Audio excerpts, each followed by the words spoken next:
ಕೇಂದ್ರ ಜವಳಿ ಸಚಿವ ಗಿರಿರಾಜ್ ಸಿಂಗ್ ದೆಹಲಿಯಲ್ಲಿ ನಿನ್ನೆ ಜವಳಿಯ ದೇಶೀಯ ಬೇಡಿಕೆ ಕುರಿತ ಜವಳಿ ಮತ್ತು ಬಟ್ಟೆ ಮಾರುಕಟ್ಟೆ ಕುರಿತ ರಾಷ್ಟ್ರೀಯ ಗೃಹ ಸಮೀಕ್ಷೆ 2024 ಅನ್ನು ಬಿಡುಗಡೆ ಮಾಡಿದರು. ಈ ವೇಳೆ ಜವಳಿ ಕಾರ್ಯದರ್ಶಿ ನೀಲಂ ಶಮೀರಾವ್ ಮತ್ತಿತರರು ಉಪಸ್ಥಿತರಿದ್ದರು.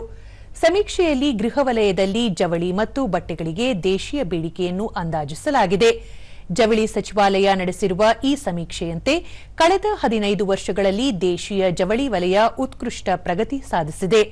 ಜವಳಿ ವಲಯದ ಗಾತ್ರ 2010ರಲ್ಲಿ 4.89 ಲಕ್ಷ ಕೋಟಿ ಇದ್ದದ್ದು 2024ರಲ್ಲಿ 14.95 ಲಕ್ಷ ಕೋಟಿಗೆ ಏರಿಕೆಯಾಗಿದೆ.